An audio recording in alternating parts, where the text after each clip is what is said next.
तो hello everyone, कैसे हैं आप लोग। उम्मीद करता हूं आप लोग अच्छे होंगे। तो आज की इस वीडियो में 12th क्लास का पॉलिटिकल साइंस का जो चैप्टर 1 से चैप्टर लास्ट तक हम लोग कंप्लीट करेंगे। तो आज की इस वीडियो में हम लोग सब्जेक्ट कंप्लीट कर रहे हैं। जैसा कि आप लोग जानते हैं कि हम लोग फर्स्ट पार्ट बना चुके हैं और ये पार्ट 2 आ रहा है। तो फर्स्ट पार्ट में हम लोग 1 से लेके 20 तक कंप्लीट किए थे और आज हम लोग 21 से लेके कितना तक कंप्लीट करेंगे, 40 तक कंप्लीट करेंगे। जी हाँ, बिल्कुल। तो जैसा कि आप लोग जानते हैं कि सब्जेक्टिव 50 नंबर का होता है, तो हम लोग ने पहला पार्ट बना दिए हैं। तो आज की इस पार्ट में हम लोग 20 नंबर कंप्लीट करने वाले हैं कि आप यहाँ से नंबर लाएंगे 20 में 20 नंबर, अगर अच्छी तरीके से आप पढ़ के जाएंगे तो ठीक है। तो इससे बाहर क्वेश्चन आते नहीं हैं, तो इस क्वेश्चन को आपको देखना बहुत ही ज़्यादा ज़रूरी है। तो चलिए बिना देर के वीडियो को स्टार्ट करते हैं। वीडियो को आखिरी तक ज़रूर देखिए। ज़्यादा सिंपल क्वेश्चन है, ज़्यादा हार्ड बिल्कुल भी नहीं है। और एक बात बोलना चाहूँगा कि अगर आप लोग को पीडीएफ चाहिए तो लिंक डिस्क्रिप्शन में मिलेगा, वहाँ से आप पीडीएफ ले सकते हैं टेलीग्राम में। चलिए वीडियो स्टार्ट करते हैं। सबसे पहले क्या बोला जा रहा है कि यूरोपीय संघ के झंडे का संक्षिप्त परिचय दीजिए। तो यूरोपीय संघ के झंडे का संक्षिप्त परिचय देने के लिए हमें आंसर इसको लिखना पड़ेगा। तो आंसर में कुछ इस टाइप से लिखना: सोने के रंग के सितारों का घिरा हुआ यूरोप के लोगों का एकता और मेल मिलाप का प्रतीक है। इसमें 12 सितारे, और क्योंकि बाहर की संख्या को वहाँ पारंपरिक रूप से पूर्णता, समग्रता और एकता का प्रतीक माना जाता है। बस कुछ नहीं, इतना ही लिखना है आपको, ज़्यादा कुछ भी नहीं है। बस इतना लिखने के बाद आपको 2 में से 2 नंबर मिल जाएंगे, अच्छी राइटिंग है तो ठीक है। चलिए आगे देखते हैं। आगे बोला जा रहा है क्या, इसमें बोला जा रहा है क्या 22 नंबर में। तो 22 नंबर में बोला कि आसियान के झंडे का संक्षिप्त कीजिए। आसियान के झंडे का संक्षिप्त कीजिए, यानी कि सेम टू सेम वैसे सेम क्वेश्चन, ठीक है। तो चलिए इसमें पढ़ते हैं। इसमें बोला जा रहा है कि आंसर में लिखना है क्या: आसियान के प्रतीक चिन्ह में धान की 10 और बालियाँ दक्षिण पूर्व में एशिया में, यानी दक्षिण यानी बालियाँ दक्षिण, और क्या बोला जा रहा है पूर्वी एशिया के 10 देशों के इंगित करती है, जो आपस में एक मित्रता यानी कि दोस्ती और एकता के धागे से बंधे हुए, यानी धागे से, ठीक है, सॉरी यहाँ धागे लिखा हुआ है, धागे बोले, धागे से बंधे हुए है। वृत्त आसियान की एकता का प्रतीक है। वृत्त आसियान का एक एकता का प्रतीक है। तो आई होप कि आप लोग को समझ में आया होगा। तो चलिए आगे देखते हैं। आगे भी बोला जा रहा है कि मैं ज़्यादा डिटेल से नहीं बताना चाहता, कि अगर डिटेल से बताऊंगा तो वीडियो लंबी हो जाएगी। चलिए आप लोग बस इसको याद करना है, और पीडीएफ तो दे ही रहा हूँ, पीडीएफ से भी आप देख लेना। चलिए 23 नंबर में बोल रहा है कि 1978 ईस्वी में चीन द्वारा मुक्त क्या बोला जा रहा है, 1978 में चीन द्वारा मुक्त द्वार की नीति का परिचय दीजिए।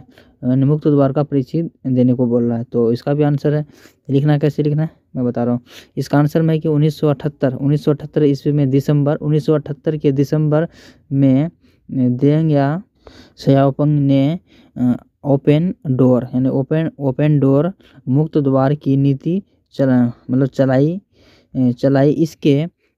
इसके बाद से चीन के अद्भुत प्रगति की और अलग सालों में बोला जा रहा है कि अगले सालों में, ठीक है, अगले सालों में एक बड़ी आर्थिक ताकत के रूप में उभरा, यानी ताकत के रूप में उभरा। यह तस्वीर चीन में विकास की तेजी से बदलाती है कि प्रवृत्तियां का पता देती है, ठीक है। तो वीडियो यहाँ तक ठीक था, अब इसको भी देख लेंगे अच्छी तरीक़ा से। चलिए और 24 नंबर में देखते हैं। 24 नंबर में क्या बोला जा रहा है कि 24 नंबर में बोल रहा है कि आसियान के 10 सदस्यों देशों के नाम बताए। आसियान, ठीक है, आसियान के 10 सदस्यों के देशों का नाम बताइए।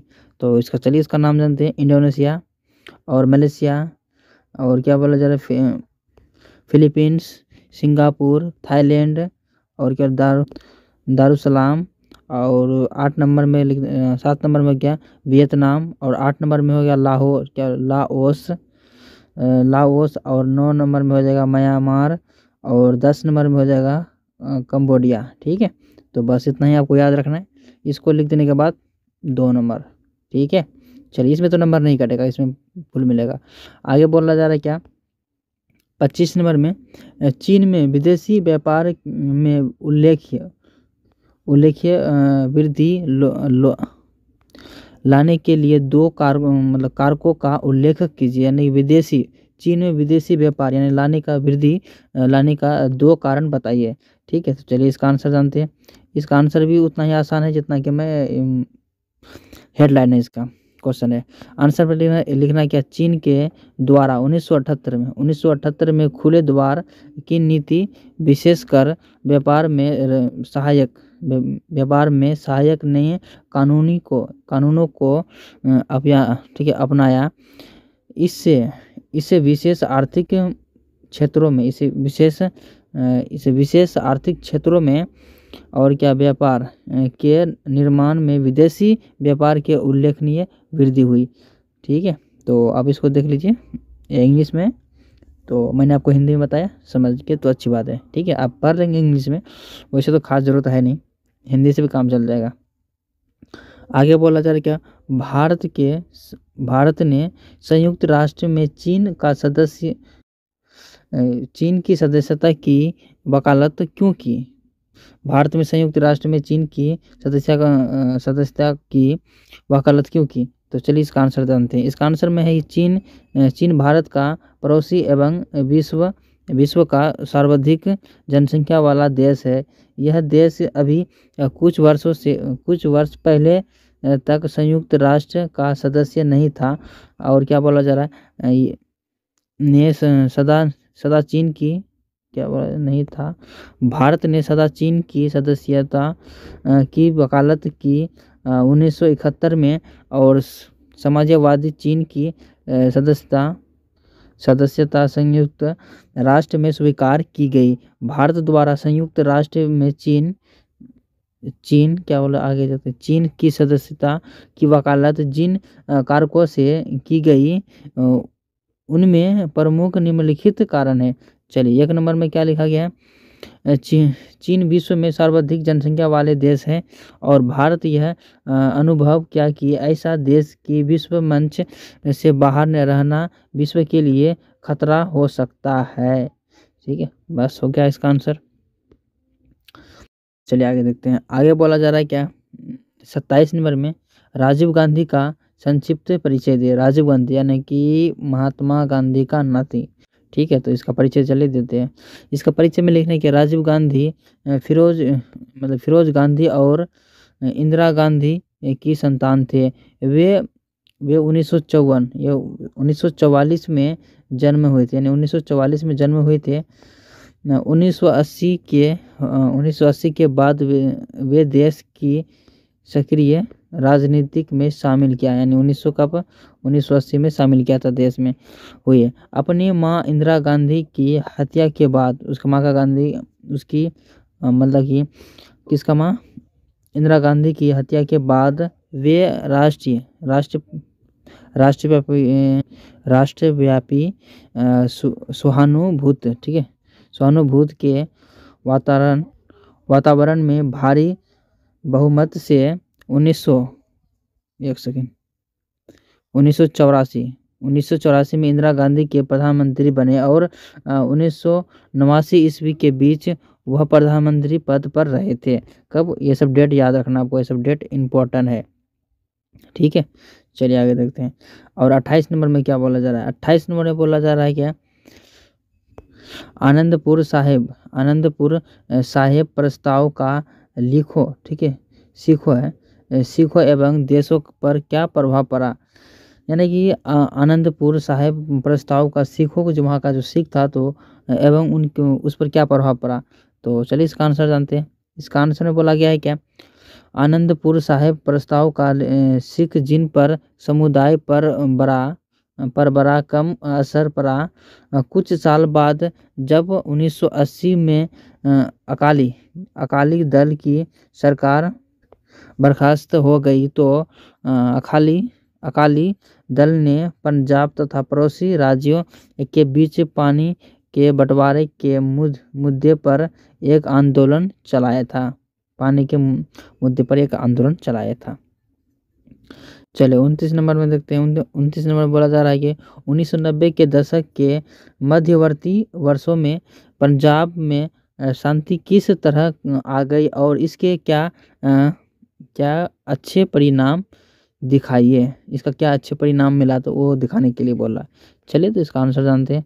इसका आंसर बोला जा रहा है कि यद्यपि 1992 में पंजाब राज्य में आम चुनाव, ठीक है, आम चुनाव हुई है, लेकिन गुस्से में आ गए जनता और जनता ने दल से मतदान में पूरी तरह भाग नहीं लिया। केवल 22% मतदाताओं ने मतदान का प्रयोग किया। और यद्यपि और अग्रवाद, ठीक है, अग्रवाद को सुरक्षा बलों ने अनंत दबा दिया, लेकिन अनेक वर्षों तक पूरी जनता, हिंदू और सिख दोनों को ही कष्ट और क्या बोला जा रहा है, यातनाएं झेलनी पड़ी। ठीक है, यानी कि सिख और हिंदू को दोनों को कठिनाई के सामना करना पड़ा था। ठीक है, तो इधर उधर टाइपिंग में थोड़ा सा मिस्टेक होगा, थोड़ा सा आप अपने से एडजस्ट कर लेना। चलिए आगे पूछ रहा है क्या 30 नंबर में 1962 के बाद 1969 ईस्वी यानी 1989 है, सॉरी 89 नहीं 79 है, तो 1989 ईस्वी तक भारत चीन संबंध का उल्लेख कीजिए। चलिए इसका आंसर जानते हैं। तो इसका आंसर में लिखना है क्या, भारत और चीन के बीच संबंधों के सामान्य होने में करीब 10 साल लग गए। 1976 ईस्वी में दोनों देशों के बीच संपूर्ण राजनीतिक संबंध बहाल हो सके और शीर्ष नेता, ठीक है, शीर्ष नेता के तौर पर पहली बार अटल बिहारी वाजपेयी ने तब विदेशी मंत्री थे 1979, ठीक है, 79 में चीन के दौर पर गए। बाद में नेहरू के बाद यहाँ लिखा नेहरू, ठीक है, नेहरू के बाद राजीव गांधी बतौर प्रधानमंत्री चीन के दौर पर गए थे। इसके बाद वे चीन के साथ भारत में संबंधों ज़्यादा जोर व्यापारिक मसलों पर रहा। ठीक है, चलिए 31 नंबर में क्या बोला जा रहा है। 31 नंबर में विदेशी नीति से आप क्या अभिप्राय हैं। ठीक है, विदेशी नीति से अभी क्या प्राय है। तो चलिए इसका आंसर जानते हैं। इसका आंसर में क्या लिखा गया है।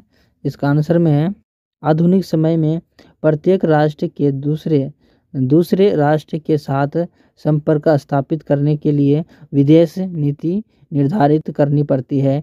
संक्षेप में विदेश नीति से तात्पर्य उस नीति से जो एक राज्य द्वारा अन्य राज्यों के प्रति अपनाई जाती है। वर्तमान युग में कोई भी स्वतंत्र देश संसार के अन्य देशों से अलग नहीं रह सकता। उसे राजनीतिक, आर्थिक और सांस्कृतिक जरूरतों को पूरा करने के लिए एक दूसरे पर निर्भर रहना पड़ता है। इस संबंध को स्थापित करने के लिए वह जिन नीतियों का प्रयोग करता है उन नीतियों को उस राज्य की विदेशी नीति कहते हैं। ठीक है, बस इतना ही था इसका आंसर। चलिए 32 नंबर में देखते हैं। 32 नंबर में बोला जा रहा है क्या, विदेशी नीति के 4 अनिवार्य कारक बताइए। तो चलिए इसका आंसर जानते हैं। इसमें बोला जा रहा है किसी भी राष्ट्र के विदेशी नीति निश्चित करने के लिए निम्नलिखित 4 कारक अनिवार्य माना जाते हैं। चलिए कौन कौन।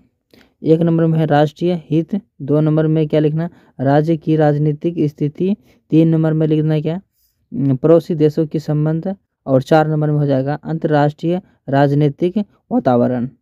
चलिए बस इतना लिखने के बाद कंप्लीट हो जाएगा। चलिए 33 नंबर में क्या बोला जा रहा है। 33 नंबर में देखते हैं। 33 में बोला जा रहा है कि प्रथम गुटनिरपेक्ष सम्मेलन कहाँ तथा कब हुआ था। बाद में ऐसे सम्मेलन की सूची तैयार कीजिए। चलिए सूची तैयार करते हैं इसका। तो इसका भी आंसर कुछ इस टाइप से है। प्रथम गुटनिरपेक्ष सम्मेलन 1961 में बेलग्रेड में हुआ था। दूसरा सम्मेलन कहाँ पर? काहिरा में 1964 में हुआ था। कब? 1964 में हुआ था, ईस्वी में हुआ था। तीसरा सम्मेलन लसाका में 1970 ईस्वी में हुआ था। पांचवा सम्मेलन 1976 ईस्वी में, इसको हटाते हैं पहले, कोलंबा, ठीक है, कोलंबा में हुआ था। कहाँ पे? कोलंबो में हुआ था। और छठा सम्मेलन कहाँ हुआ था? हवाना में हुआ था 1979 में ईस्वी में हुआ था। सातवां सम्मेलन भारत का राजधानी नई दिल्ली में हुआ था 1983 में, ठीक है। चलिए आगे देखते हैं। और आठवां सम्मेलन हरारे में 1986 में हुआ था तथा नौवां सम्मेलन 1989 में हुआ था, एक बार फिर बेलग्रेड में हुआ था। 10वां सम्मेलन 1992 में हुआ था और जकार्ता में, तथा 11वां सम्मेलन कटोजना में 1995 में हुआ था। 12वां सम्मेलन और डरबन द अफ्रीका तथा 13वां सम्मेलन 24 फरवरी 2003 को कुल्हा, ठीक है, कुआलालंपुर, ठीक है, कुआलालंपुर मलेशिया में हुआ था। बस कितना तक हम लोग ने 24 तक देखे, मतलब कि 13 तक देखे, बस इतना लिख देना, आंसर कंप्लीट। चलिए 34 नंबर में देखते हैं। अब 34 नंबर में क्या बोला जा रहा है? इसमें बोला जा रहा है कि विदेशी नीति की परिभाषा दीजिए। विदेश नीति की परिभाषा दीजिए। तो इसका आंसर है प्रत्येक राजा, ठीक है, प्रत्येक राज्य का आज विश्व दूसरे राज्यों से संबंध बनाता है। सभी राज्य एक दूसरे पर निर्भर रहते हैं। एक राज्य जिन सिद्धांतों के आधार पर विदेशी राज्यों से संबंध स्थापित करता है वो उसे राज्य विदेशी नीति कहते हैं। कंप्लीट, ओके, होना भी चाहिए। और सॉरी, थोड़ा सा रह गया था, यहाँ देखते हैं। रूथन स्वामी के अनुसार विदेशी नीति वर्तमान समय में ऐसे सिद्धांत और व्यवहारों का समूह है जिसके द्वारा एक राज्य दूसरे राज्यों से संबंधों का नियमित करता है। और हिल के अनुसार विदेशी नीति एक राष्ट्र की तुलना में अपने हितों को विकसित करने के लिए की उपाय का मूल सार है। और हार्टमैन के अनुसार विदेशी नीति की सोच समझकर चुने हुए राष्ट्रीय हितों का सूत्रबद्ध विवरण के निष्कर्ष तौर पर कहा जाता है कि विदेशी नीति किसी राज्य के ऐसे सिद्धांतों का व्यवहारों का समूह है जिनके द्वारा अपने राष्ट्रीय हितों की रक्षा और उनकी वृद्धि के लिए दूसरी राज्यों के संबंध लागू करता है। तो चलिए अब 35 नंबर देखते हैं। 35 नंबर में बोला जा रहा है कि विदेशी नीति के लक्षणों के का वर्णन करें, यानी विदेशी नीति का जो लक्षण होता है उसका वर्णन करने को बोल रहा है। तो चलिए इसका आंसर जानते हैं। इसका आंसर में लिखना कि विदेशी नीति के मुख्यतः 2 लक्षण होते हैं। मुख्यतः कितना लक्षण? 2 लक्षण। तो चलिए देखते हैं 2 लक्षण क्या क्या है। 1 नंबर में कि राष्ट्रीय में हितों में, आर्थिक क्षेत्रों में राष्ट्रीय विकास का, राजनीतिक क्षेत्रों में राष्ट्रीय स्थिरता या स्वामित्व, रक्षा क्षेत्रों में राष्ट्रीय सुरक्षा आदि का विशेष ध्यान रखना पड़ता है। चलिए और दूसरा देखते हैं। दूसरा कि विश्व समस्याओं के प्रति दृष्टिकोण प्रमुख रूप से विश्व शांति, राज्यों का सह अस्तित्व, राज्यों का आर्थिक विकास, मानव अधिकार आदि शामिल है। चलिए और आगे देखते हैं। आगे बोला जा रहा है क्या? भारतीय विदेशी नीति राष्ट्रीय हितों का सुरक्षित रखने में किस प्रकार सहायक सिद्ध हुई है। तो चलिए इसका आंसर में लिखना है क्या, भारत की गुट निरपेक्षता दूसरे देशों से मैत्री, ठीक है, मैत्रीपूर्ण संबंध, जातीय भेदभाव का विरोध और संयुक्त राष्ट्र का समर्थन आदि विदेश नीति के सिद्धांत भारत के क्या बोला जा रहा है, भारत के राष्ट्रीय हितों का सुरक्षित कर रखने में काफ़ी हद तक सहायक सिद्ध हुए हैं। वास्तव में भारत प्रारंभ से ही शांति प्रिय देश रहा है, इसलिए इसके अपने विदेश नीति को राष्ट्रीय हित में सिद्धांतों पर आधारित किया गया है। अंतर्राष्ट्रीय क्षेत्रों में भी भारत के अपने उद्देश्य मैत्रीपूर्ण रखने में इन विदेशियों को पूरा रखने के लिए भारत संसार में समक्ष एक आदर्श पैदा किया गया है। बस चलिए 37 नंबर में देखते हैं। 37 बोला जा रहा है कि गठबंधन का राजनीतिक क्या है। इसका आंसर है सीधी भारतीय राजनीतिक गठबंधन की राजनीतिक के दौर से गुजर रही है कि भाजपा राष्ट्रीय और एक जनतांत्रिक गठबंधन यानी NDA और कांग्रेस संयुक्त प्रगतिशील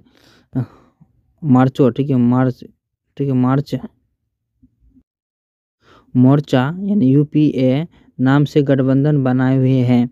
लोकसभा के चुनाव दोनों गठबंधनों के बीच गठबंधन ने रक्षा सरकार को बचाए रखना गठबंधन हेतु नए सहयोगियों की खोज राजनीतिक प्रक्रिया का मुख्य आयाम हो जाता है। गठबंधन सरकार के सफल अचानक संचालन का प्रथम श्रेय श्री अटल बिहारी वाजपेयी की दिशा दिया जाता है। किसकी, अटल बिहारी यानी बिहारी वाजपेयी को दिया जाता है। चलिए और आगे देखते हैं। इसमें बोला जा रहा है कि उन्होंने राष्ट्रीय जनतांत्रिक गठबंधन यानी NDA के नाम से सरकार बनाई जाए जो भी गरीब 5 वर्षों से अधिक तक चलती रही है। इसे देखकर कांग्रेस ने भी गठबंधन राजनीतिक जोड़ने का निर्णय किया। उसके नेतृत्व में कांग्रेस गठित संयुक्त प्रगतिशील मोर्चा UPA के नाम से अपना कार्यकाल पूरा किया और फिर 2009 में सरकार बनी। 2009 में सरकार बनी। मनमोहन सिंह इस सरकार के प्रधानमंत्री थे। 2014 में पुनः राष्ट्रीय जनतांत्रिक गठबंधन NDA की सरकार बनी। इसके प्रधानमंत्री नरेंद्र मोदी थे। कि कौन थे? प्रधानमंत्री नरेंद्र मोदी 2014 में बने थे। और भविष्य में उम्मीद है कि की जाती है कि गठबंधन राजनीतिक द्विध्रुवीय राजनीतिक के रूप में अस्थायी रूप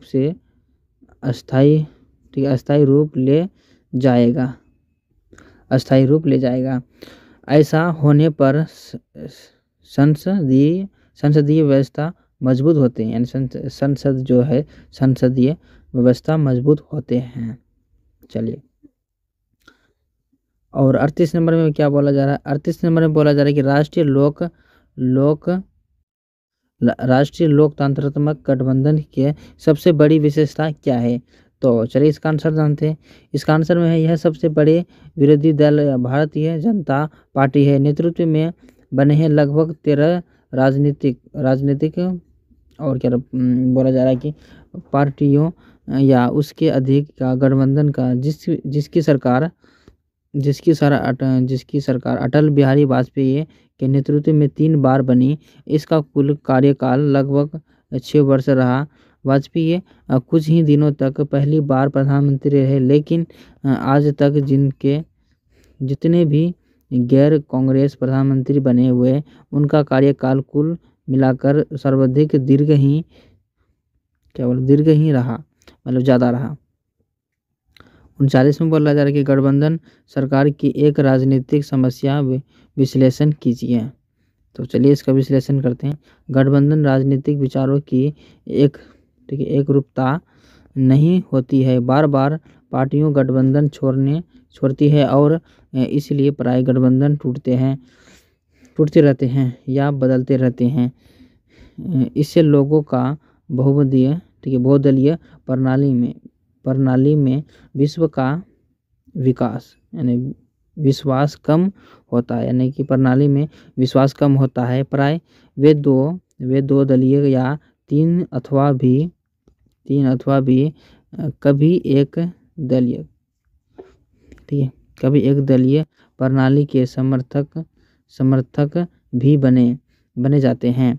गठबंधन की सरकारों अस्थायी, कम गतिशील और खतरे की लटकी हुई तलवार के नीचे कार्य करती है। चलिए आखिरी और लास्ट क्वेश्चन 40 नंबर में देखते हैं। इसमें बोला जा रहा है क्या, 1986 से किन नागरिक मसलों से भारतीय जनता पार्टी सुदृढ़ता प्रदान किए, मतलब सुधारे। तो इसका आंसर में क्या, अथवा इसका अब क्वेश्चन ही है, अथवा साहबनो मामला क्या था, इस पर भारतीय जनता पार्टी कांग्रेस विरोधी क्या रूप अपनाई। इसका आंसर जानते हैं। इसका आंसर है 1986 में ऐसी दो बातें हुई जो एक हिंदूवादी पार्टी के रूप में भाजपा जी राजनीति के लिहाज में प्रधानमंत्री हो गई, यानी लिहाज में प्रधानमंत्री हो गई।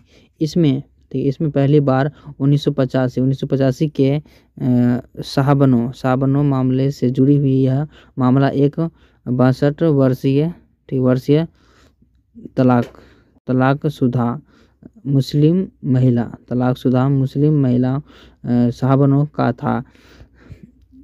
उसने अपने भूतपूर्व पति से गुजारा भत्ता हासिल करने के लिए अदालत में अर्जी दायर की गई थी, यानी अर्ज की थी। सर्वोच्च अदालत ने साहबनो के पक्ष में फैसला सुनाई कि पुरातनपंथी मुसलमानों ने अदालत के इस फैसले को अपने फैसले का पर्सनल लॉ और हस्तक्षेप माना। कुछ मुस्लिम नेताओं ने की मांग पर सरकार मुस्लिम महिला तलाक से जुड़े अधिकारों का अधिनियम 1986 में पास किया। इस अधिनियम के द्वारा सर्वोच्च न्यायालय के फैसले के निरस्त कर दिया गया, मतलब हटा दिया गया तलाक का सिस्टम। ठीक है, और आगे बोला जा रहा है क्या, मुस्लिम महिलाओं की जमात तथा अधिकांश और वृद्धि, ठीक है, क्या बोला जा रहा है, बुद्धिजीवियों ने विरोध की। भाजपा ने कांग्रेस सरकार के इस कदम की आलोचना की और इसे अल्पसंख्यक समुदाय को दी गई अनावश्यक रियायत तथा संतुष्टिकरण करार दिया गया, मतलब कि संतुष्टिकरण का करार दिया गया। तो हम लोग ने कितना फाइनली 40 यानी सब्जेक्टिव कंप्लीट किया, कितना 40। अगर आपको कहीं पे भी वीडियो अगर आपको दिक्कत लगता है तो ज़रूर कमेंट करके बताएंगे।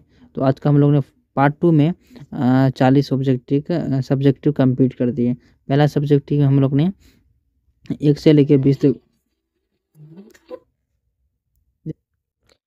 तो वीडियो आपको कैसा लगा तो कमेंट करके आप लोग ज़रूर बताएंगे। अगर आप लोग पीडीएफ अगर अभी तक नहीं दिए हैं तो पीडीएफ जाके इसको ज़रूर लेना, क्योंकि पीडीएफ लेना आप लोग के लिए बहुत ही ज़्यादा ज़रूरी है। ठीक है, तो आप लोग ज़रूर बताएंगे वीडियो कैसा लगा, तो कमेंट करना मत भूलिएगा। तो मिलते हैं नेक्स्ट वीडियो में, और बाकी का वीडियो नहीं देखें तो प्ले लिस्ट में लिंक है, वहाँ जाकर वीडियो देखना ज़रूरी है। ठीक है, तो चलिए बाय बाय।